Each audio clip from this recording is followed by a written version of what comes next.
영상을 보기 전 구독, 좋아요, 알림 설정 부탁드립니다. 미국 국무부는 대한민국에 E7 공중조기경 보통제기 판매를 승인했다는 소식을 전했습니다. 이는 공중조기경 보통제기와 관련한 보급 및 프로그램 지원 요소에 대해서 판매 승인을 했습니다. 미국의 무기 수출의 경우 국방부와 방위산업체가 수입국과 협상을 우선 체결해야 합니다. 그리고 그 이후 국무부 승인을 받은 후 의회의 승인을 거쳐 무기를 수출하게 됩니다. 이번 승인에 관해 미국 국방부 산하국방안보협력국은 인도태평양 지역의 정치적 안정과 경제적 진전을 위한 동력인 주요 동맹의 안보를 강화함으로써 미국의 외교 정책 목표와 국가 안보 목표를 지원할 것이라고 했습니다.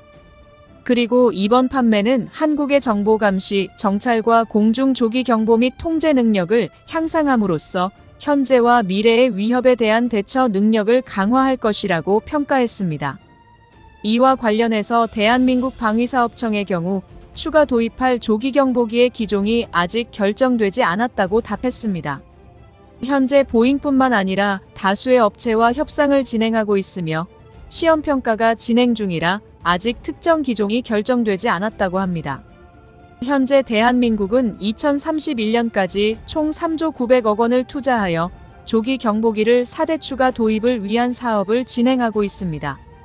이 사업에는 스웨덴의 사부, 미국의 보잉과 L3 해리스 기업이 있습니다. 보잉의 경우 사부와 L3 해리스와는 다르게 FMS 방식으로 사업 참여를 추진했습니다. FMS는 미국이 우방국을 지원하는 의미로 무기를 판매하는 방식입니다. 그래서 미국 정부가 미군의 기준을 참조하여 가격과 기술 조건을 결정하게 됩니다. 가격과 제공할 기술이 정해지고 나서 만들어지는 제안서는 보잉사에서 만드는 것이 아니라 미국 정부에서 만드는 것입니다. 그리고 이것을 작성할 때에는 보안의 문제와 번역의 문제가 발생하여 서로 오해가 생길 수 있기 때문에 다른 나라의 언어로 작성하지 않습니다. 요약하자면 보잉이 제시한 조기경보기는 미국 정부가 가격, 제공 기술을 정했고 미국 정부가 이 제안서를 영어로 직접 작성했는데 이와 관련해서 한글로 제안서를 제출하지 않아 문제가 생겼었습니다. 조기경보기 추가 도입 사업 역사를 보자면 현재 대한민국 국방부는 미국 보잉의 E7 4대를 2011년부터 도입하여 운용하고 있습니다. 그리고 운용 중에 공군 측에서 감시 공백의 지역을 최소화하기 위해 2대의 조기경보기를 추가 도입해야 한다는 소요를 제기했었습니다. 2021년 국회 국방위원회에서 2대가 아닌 4대로 도입을 해야 한다는 의견이 제기되었습니다. 그래서 2022년 7월에 2027년까지 4대를 추가 도입하는 것으로 결정되었습니다. 하지만 무조건 외국 제품을 수입하는 것이 아닙니다. 2021년 11월부터 항공통제기 중 장기 국내 개발 전략 수입을 진행시키고 있다는 뉴스가 2022년 5월경 보도되었습니다.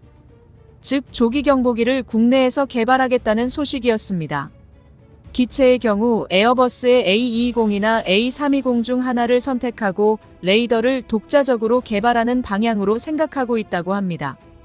하지만 방산 관계자들은 이것은 단순 모색일 뿐 확정은 아니라는 입장을 표하고 있습니다. 기체를 기존의 여객기를 수입하더라도 레이더가 기체와 균형되게 설치되어 운영되는지 등 여러 항목을 테스트해야 합니다.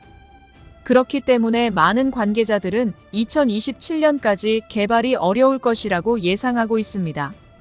조기경보기를 해외에서 추가 도입하거나 국내에서 개발이 되더라도 큰 문제 없이 개발되길 간절히 기원하겠습니다. 더 많은 이야기를 원하신다면 구독을, 이번 이야기가 좋았다면 좋아요를 눌러주세요. 감사합니다.